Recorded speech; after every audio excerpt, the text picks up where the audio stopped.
Hello everyone, আমরা শুরু করতে চলেছি কোলয়েডাল কেমিস্ট্রি, বাংলায় যাকে বলে কোলয়েডীয় রসায়ন। এই কোলয়েডীয় রসায়ন হলো দ্রবণ সংক্রান্ত একটি অধ্যায়। এখানে মোট 3 রকম দ্রবণের কথা বলা হবে: বিশুদ্ধ দ্রবণ, কোলয়েডীয় দ্রবণ এবং সাসপেনশন।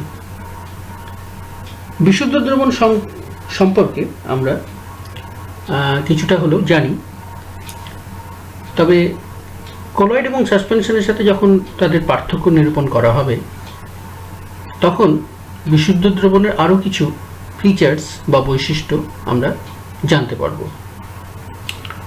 তো প্রথমত, এই যে দ্রবণ বা সলিউশন, এটা কিভাবে তৈরি হয় না, একটা সলভেন্ট থাকে অর্থাৎ দ্রাবক থাকে, তার মধ্যে একটি সলিউট বা দ্রাবক ডিজলভ করে যায় অর্থাৎ দ্রবীভূত হয়, হওয়ার পর একটি হোমোজিনিয়াস মিক্সচার তৈরি হয়।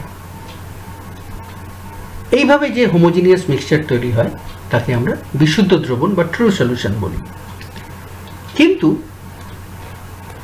যদি কোনো কারণে এই হোমোজিনিটি বজায় না থাকে, যদি কোনো কারণে সলিউশনটা হেটেরোজিনিয়াস হয়ে যায়, অর্থাৎ সলভেন্ট এবং সলিউট এদের মধ্যে একটি পরিষ্কার ফেজ বাউন্ডারি আমরা দেখতে পাই, অর্থাৎ দুরকম দশায় থাকা পদার্থ, তাদেরকে আমরা দশা অনুযায়ী পৃথকভাবে আমরা যদি দেখতে পাই, তখন কিন্তু সে আর বিশুদ্ধ থাকে না। তখন সে হয় কোলয়েডীয় দ্রবণ হয়ে যায়, না হয় সাসপেনশন হয়ে যায়। তো প্রথমে, first of all, we shall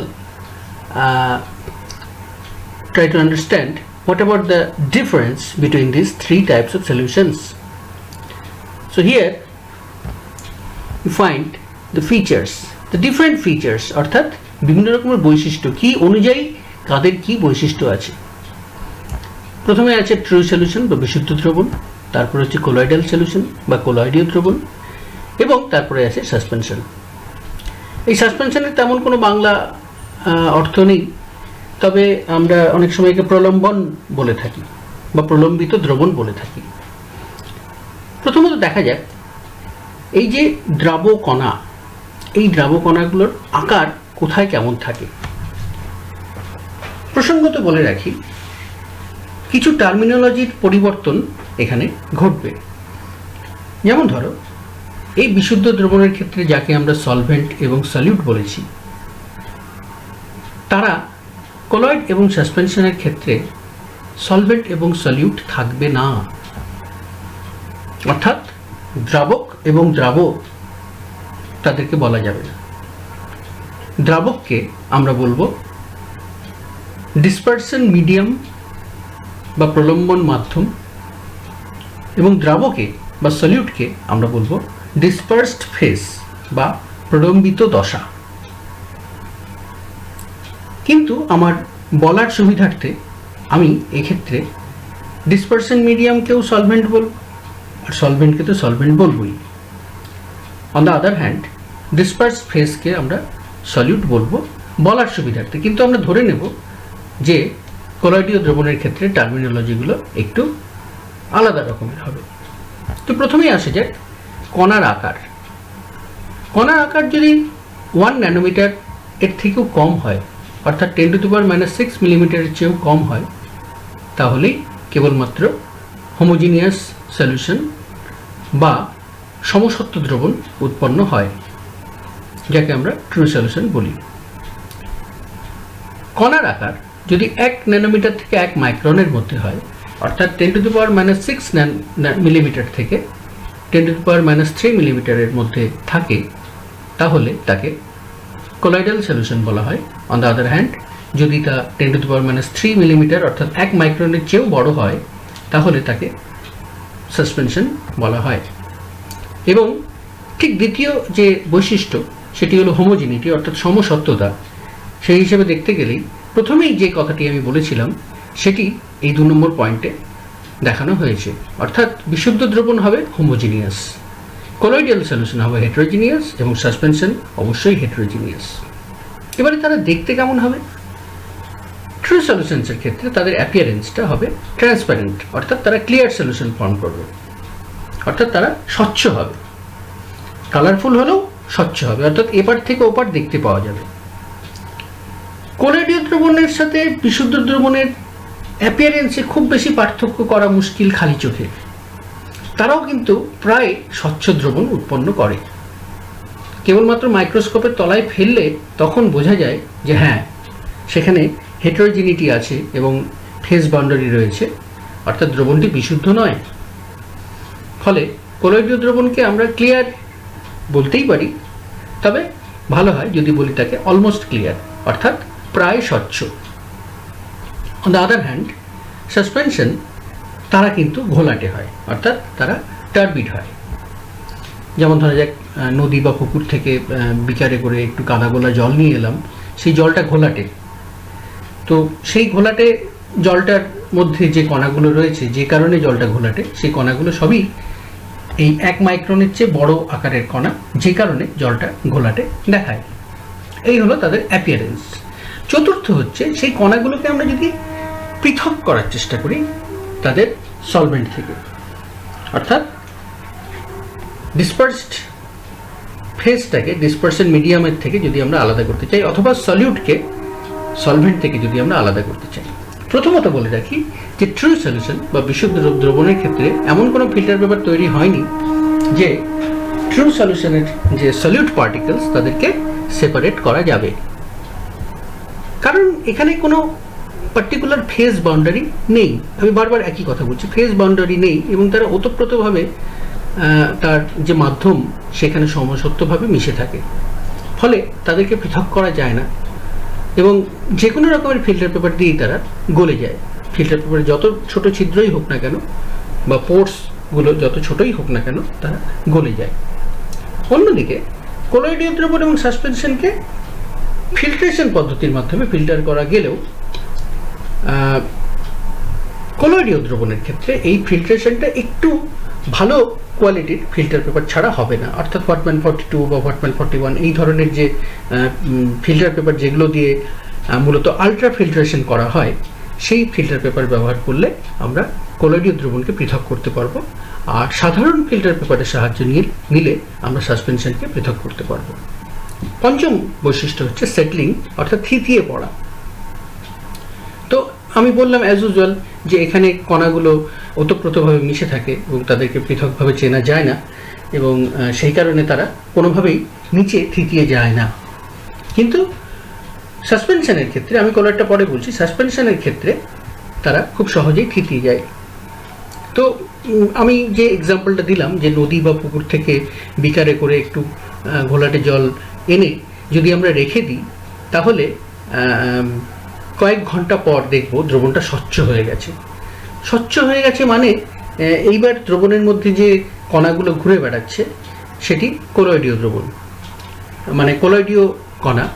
আর তলায় আমরা দেখতে পাবো যে পার্টিকেলগুলো থাকার কারণে দ্রবণটি ঘোলাটে অ্যাপিয়ারেন্স তার দেখাচ্ছিল, সেই পার্টিকেলগুলো বা কণাগুলো নিচে থিতিয়ে গেছে।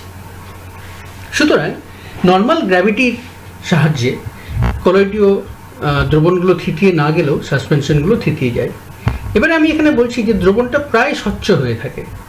দেখো এখানে অ্যাপিয়ারেন্সে অলমোস্ট ক্লিয়ার কথাটা ব্যবহার করা হচ্ছে, অর্থাৎ কলোয়েডীয় দ্রবণটাকে তখন দেখে কিন্তু মনে হবে না যে জলের মধ্যে এখনও প্রচুর নোংরা। আমি এখানে নোংরা অর্থে বলছি, কণাগুলোকে বলছি, প্রচুর কণা ঘুরে বেড়াচ্ছে ইতস্তত। তো সেই কণাগুলোকে যদি মাইক্রোস্কোপের তলায় ফেলে দেখার চেষ্টা করি, তাহলে কিন্তু কণাগুলোকে দেখতে পাওয়া যাবে এবং বোঝা যাবে যে দ্রবণটা মোটেও বিশুদ্ধ দ্রবণ নয়। এখন কথা হচ্ছে এই যে কলোয়েডীয় দ্রবণ যেটা এখনও মাধ্যমে ঘুরে বেড়াচ্ছে, তাদেরকে তাহলে কি করে সেপারেট করব? তাদেরকে সেপারেট করার পদ্ধতি হচ্ছে আলট্রা সেন্ট্রিফিউজেশন, অর্থাৎ সেন্ট্রিফিউগাল ফোর্স যদি অ্যাপ্লাই করা যায় তাহলে তাদেরকে সেটেল ডাউন করা যাবে। সেন্ট্রিফিউগাল ফোর্স মানে কি? বৃত্তীয় গতিতে কোনো একটি বস্তু যদি পাক খেতে থাকে, তাহলে তার উপর দুটি বল প্রযুক্ত থাকে সেই দুটি বল হলো সেন্ট্রিফিউগাল ফোর্স এবং সেন্ট্রিপেটাল ফোর্স। তো সেন্ট্রিফিউগাল ফোর্স মানে অপকেন্দ্রিক বল, সেই অপকেন্দ্রিক বল গ্র্যাভিটির থেকে অনেক বেশি হয় এবং সেটি কতটা শক্তিশালী হয় সেটা ডিপেন্ড করে আরপিএম ভ্যালুটা কত হচ্ছে, অর্থাৎ রেভলিউশনস পার মিনিট কত হচ্ছে। তো সেই আরপিএম যদি 50,000 পার মিনিট বা তার চেয়ে বেশি হয় তখন সেটাকে আল্ট্রা সেন্ট্রিফিউগেশন বলে। তো আল্ট্রা সেন্ট্রিফিউগেশন করলে আমরা কি করতে পারি, কলোয়েডীয় দ্রবণগুলোকে সেটেল ডাউন করতে পারি। রক্ত নিয়ে রক্ত থেকে রক্তের কণাগুলোকে তঞ্চিত করতে গেলে এই পদ্ধতি অবলম্বন করা হয়, আল্ট্রা সেন্ট্রিফিউগেশন। সেখান থেকে কণাগুলোকে আলাদা করে সেরাম অংশটাকে পৃথক করা হয়। এবারে চলে যাচ্ছি অপটিক্যাল প্রপার্টি এবং কাইনেটিক প্রপার্টি। তো কণাগুলো যেহেতু ট্রু সলিউশনসের ক্ষেত্রে কোনোভাবেই আলাদা নয়, ওতপ্রোতভাবে তারা মিশে থাকে, ফলে তাদের সেই ধরনের কোনো প্রপার্টি তারা শো করে না। কিন্তু কলোয়েডীয় দ্রবণগুলো প্রথমত ইতস্তত ঘুরে বেড়ায়, এটাকে ব্রাউনিয়ান মোশন বলে, এবং তার মধ্যে আলো ফেললে আলোর বিচ্ছুরণ ঘটায়, তাকে টিন্ডাল এফেক্ট বলে। এবং একই রকমভাবে সাসপেনশনেও আমরা একই জিনিস দেখতে পাই। যেমন ধরো একটা অন্ধকার ঘরের মধ্যে এক ফালি রোদ এসে পড়ছে, তো সেই আলোর গতিপথটাকে একটা বিম হিসেবে আমরা পরিষ্কার দেখতে পাই, এটাই টিন্ডাল এফেক্ট। এবারে সেইখানে খুব ভালো মাইনিউটলি, খুব ভালো করে যদি আমরা খেয়াল করি তাহলে দেখব যে ধূলিকণাগুলো যেগুলো একটু বড় সাইজের সেগুলি ইতস্তত ঘুরে বেড়াচ্ছে এবং ঘরে কোনো বাতাস বইছে না, তা সত্ত্বেও তারা এদিক ওদিক ঘুরে বেড়াচ্ছে। এই যে গতি, জিগজ্যাগ মোশন, এটাকে ব্রাউনিয়ান মোশন বলে বা ব্রাউনিয়ান কি বলবো মুভমেন্ট বলে। এবারে তাহলে এই 7খানা ক্যারেক্টারিস্টিক্স এবং সেই অনুযায়ী 3 রকম দ্রবণের পার্থক্য নিরূপণ করা হলো। এবারে আমরা চলে যাব ট্রু সলিউশনসের ক্লাসিফিকেশনে, অর্থাৎ ট্রু সলিউশন কত রকমের হয়। আমি এক্সাম্পল দিতে গিয়ে এখনই একটা এক্সাম্পল দিলাম যে বাতাসের মধ্যে ধূলিকণা, তাহলে প্রশ্ন আসে যে এটাও কি একটা সলিউশন? উত্তরটা আমি পরে দিচ্ছি যে এটা আদৌ সলিউশন কি না, আর যদি সলিউশনই হয় তাহলে ট্রু সলিউশন কিনা। তো এরকম সলিউশন কত রকমের আছে। তো প্রথমে ট্রু সলিউশনের ক্লাসিফিকেশন করব, তারপরে কলয়েড এবং সাসপেনশনের একসাথে ক্লাসিফিকেশন করব। কলয়েড এবং সাসপেনশনকে আলাদা করে ক্লাসিফাই করা যায় না, তাদের বৈশিষ্ট্য আলাদা হলেও ক্লাসিফিকেশন উভয়েরই একই হয়। তো ট্রু সলিউশন, আমি পরের স্লাইডে চলে যাচ্ছি। ট্রু সলিউশনে সলভেন্ট, আমরা 3 রকমের সলভেন্ট দেখব, সলিড, লিকুইড, গ্যাস। আর তার মধ্যে যে সলিউটগুলো রয়েছে প্রত্যেকটা সলভেন্টের মধ্যে আবার 3 বার করে 3 রকমের সলিউট আমরা দেব, solid, liquid, gas, solid, liquid, gas, solid, liquid, gas. তো প্রথমেই এইভাবে 3 × 3 9 রকমের ট্রু সলিউশন আমরা পাবো, ফলে সিরিয়াল নাম্বার 1 to 9 মোট 9 রকমের এক্সাম্পল আমরা এখানে দিতে পারবো। তো প্রথমেই গ্যাসের মধ্যে গ্যাস যদি ডিজলভ করে তাহলে যে ট্রু সলিউশন তৈরি হয় তার প্রকৃষ্ট উদাহরণ হচ্ছে এয়ার। অর্থাৎ আমি যে বাতাসের কথাটা বলেছিলাম সেখানে ধূলিকণাটাকে যদি বাদ দিই তাহলে যেটা পড়ে থাকে সেটা নাইট্রোজেন এবং অক্সিজেন, মূলত এই দুটি গ্যাসেরই মিশ্রণ, ফলে সেটি অবশ্যই একটি বিশুদ্ধ দ্রবণ। এছাড়া ওয়াটার গ্যাস আছে, কার্বন মনোক্সাইড এবং হাইড্রোজেনের মিশ্রণ, বা যে কোনো 2 রকম গ্যাস বা 2-3 রকমের গ্যাসকে যদি আমরা মিশিয়ে দিই তাহলে অবশ্যই ডিফিউশন পদ্ধতিতে তারা সমসত্ব হয়ে উঠবে এবং যে দ্রবণটি তৈরি হবে সেটিতে একটি গ্যাস অপর একটি গ্যাসের মধ্যে দ্রবীভূত থাকছে। এবারে যদি আমরা একটি পাত্রে জলকে বয়েল হতে দেখি তাহলে যেই জায়গাটাতে পাত্রের মুখটা রয়েছে বা ঢাকনাটা রয়েছে সেখানে কিছু দেখতে পাবো না, সেখানে স্বচ্ছ দেখব।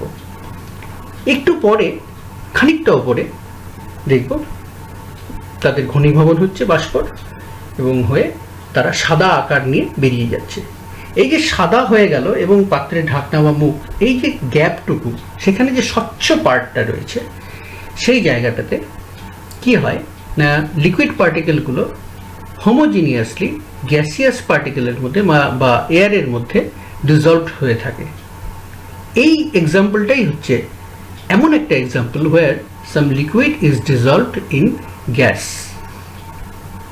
So evaporation of liquid simply কি বলবো, ধরা যাক একটি বদ্ধ পাত্রে জল আছে অর্ধেক ভর্তি, তো অর্ধেক যে খালি অংশ সেখানে প্রচুর জলের কণা ঘুরে বেড়াচ্ছে, সেগুলি সাইজ 10⁻⁻6 যে মিলিমিটার অর্থাৎ 1 ন্যানোমিটার, তার থেকেও ছোট।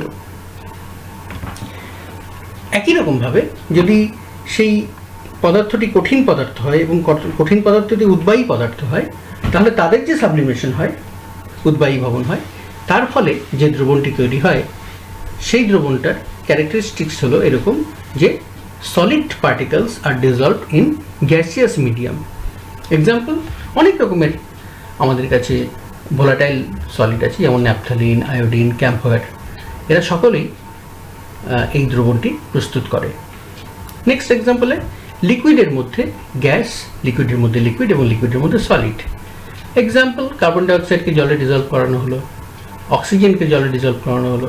মজার ব্যাপার, কার্বন ডাইঅক্সাইড জলে ডিজলভ করলে আবার নতুন একটি কম্পাউন্ড তৈরি হয়ে যায়, কার্বনিক অ্যাসিড। অ্যামোনিয়া জলে ডিজলভ করলে অ্যামোনিয়াম হাইড্রোক্সাইড তৈরি হয়ে যায়। হাইড্রোজেন ক্লোরাইড গ্যাস জলে ডিজলভ করলে হাইড্রোক্লোরিক অ্যাসিড তৈরি হয়ে যায়। সালফার ডাইঅক্সাইড জলে ডিজলভ করলে সালফিউরাস অ্যাসিড তৈরি হয়ে যায়। তারপরে সালফার ট্রাইঅক্সাইড জলে ডিজলভ করলে সালফিউরিক অ্যাসিড হয়। এরকম বহু এক্সাম্পল আছে যেখানে গ্যাসিয়াস সাবস্ট্যান্স লিকুইডের মধ্যে ডিজলভ করে যায়। লিকুইডের সাথে লিকুইড, জলের সাথে অ্যালকোহল মেশানো হলে, অথবা ফেনলের মধ্যে বেনজিন, পেট্রোলের মধ্যে বেনজিন, অথবা পেট্রোলের মধ্যে ডিজেল, তো এই ধরনের মিশ্রণগুলো হলো লিকুইড ইন লিকুইড। আর লিকুইড ইন সলিডটাকেই আমরা এতদিন ট্রু সলিউশন হিসেবে জানতাম, কিন্তু এর বাইরেও আরও 8 রকমের সলিউশন আছে। লিকুইড ইন সলিডের এক্সাম্পল কোনো প্রয়োজন নেই বলার, লবণ জল, চিনি জল ইত্যাদি। এবারে চলে যাচ্ছি, যদি সলভেন্টটা সলিড হয় এবং তার মধ্যে 3 রকমের ফেজ ডিজলভ করে থাকে, তাহলে তার এক্সাম্পল কি আছে? আমরা এই যে প্ল্যাটিনামের সারফেসে হাইড্রোজেন গ্যাসের অ্যাডজর্পশন বা অধিশেষণ, এই অন্তর্ধৃতি ধর্মটি জানি। এটাই এমন একটি দ্রবণ তৈরি করে যেখানে সলিডের মধ্যে গ্যাস ডিজলভ হয়ে যায়। অথবা প্যালাডিয়াম সারফেসে নাইট্রোজেন অ্যাডজর্বড হয়, এক্ষেত্রেও একই জিনিস তৈরি হয়। সলিডের মধ্যে লিকুইড হচ্ছে অ্যামালগাম, জিঙ্ক অ্যামালগাম আছে, তারপরে সোডিয়াম অ্যামালগাম আছে। তো এই ধরনের জিনিসগুলো কি হয় না, এমন একটি দ্রবণ তৈরি করে যেখানে সলিডের মধ্যে লিকুইড ডিজলভ করে থাকে। এখানে ছোট্ট একটা কারেকশন করে দিই, এখানে প্রিন্টিং মিস্টেক আছে বা টাইপিং এরার আছে, এখানে হবে HgNa অ্যামালগাম। এটা একটু কারেকশন করে নেবে তোমরা। এখানে যেমন জিঙ্ক Hg আছে, এখানে হবে NaHg, ঠিক আছে? এটা একটু টাইপিং এরার আছে, এই মুহূর্তে আমি কারেকশন করতে পারছি না, তোমরা এটা কারেক্টেড ফর্মে পড়বে। এটা হচ্ছে NaHg অ্যামালগাম, ঠিক আছে? আচ্ছা, আর সলিডের সাথে সলিড মানে হচ্ছে অ্যালয়, যেমন স্টেনলেস স্টিল, তারপরে পিতল, কাঁসা, ব্রোঞ্জ ইত্যাদি। এবারে চলে যাচ্ছি আমরা কোলয়েড এবং সাসপেনশনের যে ক্লাসিফিকেশন সেইটাতে। তো গ্যাসের মধ্যে গ্যাসটা মূলত হয় না, যখনই গ্যাসের মধ্যে গ্যাসকে মেশাবো তারা ওতপ্রোতভাবে মিশে যাবে, হোমোজিনিয়াস সলিউশন ফর্ম করে যাবে। তো ফলে ওইটা বাদ পড়ে যায়, ফলে 9টার মধ্যে একটা বাদ গেলে 8খানা পড়ে থাকে। তো 8 রকমেরই কোলয়েড এবং সাসপেনশন আমরা পেতে পারি। এবং মজার ব্যাপার হচ্ছে এদের আবার বিভিন্ন রকমের নাম আছে। তো আমরা শুরু করছি গ্যাসের মধ্যে লিকুইড এবং গ্যাসের মধ্যে সলিড দিয়ে।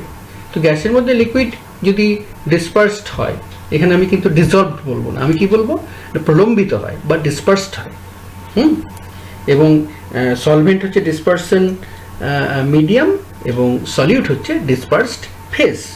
ওকে, so if liquid is the dispersed phase is liquid and that is dispersed in the gaseous dispersion medium, then liquid aerosol is formed. For example, fog, mist, cloud, etc. If solid, the dispersed phase is solid and it is dispersed in gaseous dispersion medium, then solid aerosol is formed. For example smoke, dust particle. এখানেই চলে আসি আমি সেই জায়গাটাতে যেখানে আমি বলেছিলাম যে একটি অন্ধকার ঘরের মধ্যে যখন সূর্যের আলো এসে পড়ছে তখন স্ক্যাটারিং দেখতে পাচ্ছি। তো সেই যে বাতাসটা, সেই বাতাসটা কী জাতীয় পদার্থ? তো সেই বাতাসে যে ধূলিকণাগুলো থাকে সেগুলো সাইজ অনুযায়ী তাদেরকে আমরা কোলয়েডও বলতে পারি, সাসপেনশনও বলতে পারি। যেগুলো ছোট 10⁻³ থেকে 10⁻6 মিলিমিটার রেঞ্জের মধ্যে রয়েছে, তাদের গায়ে সূর্যের আলোটা পড়লে তার স্ক্যাটারিং হয়, ফলে আলোটা চতুর্দিকে বিচ্ছুরিত হয়। অ্যাজ এ রেজাল্ট আমরা যেটা দেখতে পাই, সেই আলোর বিমটা আমরা তার চলার পথটাকে দেখতে পাই। এছাড়া খালি চোখে যে কণাগুলোকে দেখতে পাই ইতস্তত ঘুরে বেড়াচ্ছে, তারা হচ্ছে 10⁻³ মিলিমিটারের চেয়েও বড় কণা এবং তারা সাসপেন্ডেড পার্টিকেল। সুতরাং যেটা দাঁড়ালো যে বায়ুতে যদি ধূলিকণাটাকে আমরা বাদ দিই তাহলে বায়ু একটি অবশ্যই বিশুদ্ধ দ্রবণ, কিন্তু যখন ধূলিকণা চলে আসে তখন তাদের আকার অনুযায়ী তারা হয় সাসপেনশন হয় অথবা তারা কোলয়েডীয় দ্রবণ হয়। পরের এক্সাম্পলে লিকুইডের মধ্যে গ্যাস, লিকুইড এবং সলিড। লিকুইডের মধ্যে গ্যাস যদি ডিসপার্সড হয় তাহলে সেটা ফোম, লিকুইডের মধ্যে লিকুইড হলে সেটা ইমালশন এবং লিকুইডের মধ্যে সলিড হলে সেটা সল। সলটা খুব ইম্পর্টেন্ট এদের মধ্যে, কারণ সলটা নিয়েই আমরা পরবর্তী পড়াশোনাগুলো বা স্টাডিগুলো করব। পুরো কলোয়েডাল কেমিস্ট্রি চ্যাপ্টারটা জুড়েই রয়েছে সল। এক্সাম্পলে চলে আসি। ফোমের এক্সাম্পল হচ্ছে যে কোনো ধরনের ফেনা। ফেনা মানে কি? ছোট ছোট বাবলস, এয়ার বাবলসগুলো যখন ক্লাস্টার তৈরি করে একটা, তখন সেটাকে আমরা ফেনা আকারে দেখতে পাই। তো ন্যাচারালি সেখানে gaseous particles are dispersed in the liquid phase. So this is the example of foam. এবারে তেল এবং চর্বি জাতীয় পদার্থ, তারা কখনোই মিশ খায় না, পরস্পরের সাথে মেশে না। তেলে জলে কখনো মেশে না, তেলের সাথে জলের সাথে চর্বি জাতীয় পদার্থ কখনো মেশে না। তো জলের সাথে চর্বি জাতীয় পদার্থ মানে দুধ অথবা তেল জল, এদেরকে ইমালশন বলে। অথবা আজকাল পেন্টিংয়ের জন্য, দেওয়াল পেন্টিংয়ের জন্য ইমালশন ব্যবহার করা হয়। সেখানে যেটা একটা পার্ট থাকে যেটা এভাপোরেট করে বেরিয়ে যায়, যেটা পাঞ্জেন্ট স্মেল আমরা পাই ঘরটা রং করার কিছুদিন পরে, আর প্লাস্টিক পার্টটা দেওয়ালে বসে যায় রং হিসেবে। তো সেটাও এক প্রকারের ইমালশন। আর সল মানে আমি যে কাদাগোলা জলের এক্সাম্পল দিয়েছিলাম সেটি হচ্ছে সল, যেখানে কঠিন পদার্থ কি করে না তরল পদার্থের মধ্যে সাসপেন্ডেড অবস্থায় থাকে বা ডিসপার্সড অবস্থায় থাকে। আচ্ছা, এখানে আরেকটা জিনিস আমি বলতে ভুলে গিয়েছি, সেটা হচ্ছে স্মোক। স্মোক মানে হচ্ছে বাতাসের মধ্যে ভাসমান কার্বনের কণা। ধোঁয়াতে প্রচুর কার্বন থাকে, সেই কার্বনের কণাগুলো সলিড পার্টিকেল, তারা ডিসপার্সড থাকে। চলে আসি পরের এক্সাম্পলে। সলিডের মধ্যে গ্যাস, লিকুইড এবং সলিড। সলিডের মধ্যে গ্যাস যদি হয় তাহলে সেটা সলিড ফোম। এটা আমরা বলেছিলাম ফোম, এটা হচ্ছে সলিড ফোম। লিকুইড হলে জেল, জেলটা তোমরা নামটা শুনেছ। আর সলিডের মধ্যে সলিড হলে সেটাকে সলিড সল বলে। এক্সাম্পলে চলে আসি। সলিড ফোমের এক্সাম্পল প্রচুর আছে। যে সকল কঠিন পদার্থের মধ্যে পোরোসিটি আছে, স্পঞ্জ থেকে শুরু করে স্পঞ্জের মতো দেখতে যাবতীয় কিছু সবই হচ্ছে সলিড ফোম। যেমন আইসক্রিম খাচ্ছ, আইসক্রিম এত সফট কেন? ভেতরে প্রচুর বাতাসের কণা তার মধ্যে ঢুকিয়ে দেওয়া থাকে। অ্যাকচুয়ালি আইসক্রিম থেকে তুমি যদি বাতাসের কণাগুলো বের করে দাও তাহলে কিন্তু সেটা চকলেটের মতো খেতে হবে। ধরা যাক চকলেট আইসক্রিম, কোনোভাবে তাকে কম্প্রেস করে বায়ুর কণাগুলোকে বের করে দিয়েছো, so it will taste like Cadbury chocolate. আর যদি ক্যাডবেরি চকলেটকে একটু লিকুইড করে নিয়ে তার মধ্যে প্রচুর তাকে কি বলবো, একটা মিক্সারের মধ্যে তাকে খুব ভালো করে কি করবে, শাফলিং করো, আমি টার্মটা ঠিক বুঝতে পারছি না, রান্নার টার্ম এটা একটা, তো তাহলে প্রচুর বায়ুকণা তার মধ্যে ঢুকে যায় এবং তার মধ্যে একটা সফটনেস চলে আসে, সেটাকে আমরা আইসক্রিম বলি। এছাড়া কেক, বিস্কুট, তারপরে কিউমিস্টোন যেটাকে ঝামা পাথর বলে, এই জিনিসগুলো প্রত্যেকেই সলিড ফোমের এক্সাম্পল। জেল তোমরা সকাল থেকে শুরু করে রাত পর্যন্ত অহরাত্র ব্যবহার করছো। হ্যাঁ, খাওয়ার সময় দই খাচ্ছ, ঘুম থেকে উঠে ব্রাশ করার সময় টুথপেস্ট ইউজ করছো, ব্রেকফাস্টে জ্যাম জেলি খাচ্ছ, কাটা ছেঁড়া হলো অয়েন্টমেন্ট লাগাচ্ছ, এগুলো সবই হলো জেল জাতীয় পদার্থ, যেখানে কঠিন পদার্থের মধ্যে লিকুইড পদার্থ ডিসপার্সড অবস্থায় রয়েছে। অ্যাকচুয়ালি এখানে অন্য ব্যাপার আছে, কঠিন পদার্থে একটা সলিড নেটওয়ার্ক থাকে, সেই নেটওয়ার্কের মধ্যে লিকুইডটা থাকে। তো সেগুলো আমাদের এখানে পড়ার বিষয় নয়। বাই দ্য ওয়ে একটা জিনিস বলে রাখি, আমরা বোরোলিনটাকে জেল বলতে পারি, কিন্তু ময়েশ্চারাইজিং লোশন যেগুলো সেগুলোকে বলবো সল। এবং সলের সাথে জেলের একটা কনভার্সন হয়, ওটা আবার আলাদা একটা ব্রাঞ্চ অফ কেমিস্ট্রি, সেটাকে বলা হয় সল জেল কেমিস্ট্রি। খুব ইন্টারেস্টিং সেটা। তো যাই হোক, এখানে পড়ানোর সুযোগ হয়তো আমি পাবো না। চলে আসি ফাইনাল এক্সাম্পলে, সলিড ইন সলিড। গোটা পৃথিবীটাই একটা সলিড সল। ম্যান্টেলটা যেটা লিকুইড, নিকেল এবং আয়রনের গলিত পদার্থ, তার উপরের যে ক্রাস্ট, যেটা মিডল ক্রাস্ট এবং আপার ক্রাস্ট, সেটা পুরোটাই সলিড এবং নানা রকমের সলিড সেখানে কম্প্যাক্ট হয়ে রয়েছে। তো পুরো আপার ক্রাস্টটাই হচ্ছে একটা সলিড সল। যে কোনো রকমের পাথর বলো, চীনামাটি বলো বা সেরামিক সাবস্ট্যান্স বলো, সবই হচ্ছে সলিড সলের এক্সাম্পল, যেখানে বিভিন্ন রকমের সলিড পরস্পরের সাথে হেটারোজেনিয়াসলি মিশে রয়েছে কম্প্যাক্ট অবস্থায়। তো এই হলো আজকের পড়া, যেখানে আমরা 3 রকমের দ্রবণের বৈশিষ্ট্য আলোচনা করলাম, তাদের পরস্পরের সাথে তাদের পার্থক্যটা কী সেই পার্থক্য নিরূপণ করলাম, এবং তাদের ক্লাসিফিকেশন করা হলো according to their dispersed phase medium or solvent solute nature. আমরা দেখতে পেলাম 9 রকমের ট্রু সলিউশন আছে, আর কোলয়েডাল সলিউশন বা সাসপেনশন মোট 8 রকমের আছে। তো আজ এ পর্যন্তই থাক। এর পরের ক্লাসে আমরা সল নিয়ে আলোচনা করব। তো ততক্ষণ অবধি তোমাদের ধন্যবাদ। Thank you.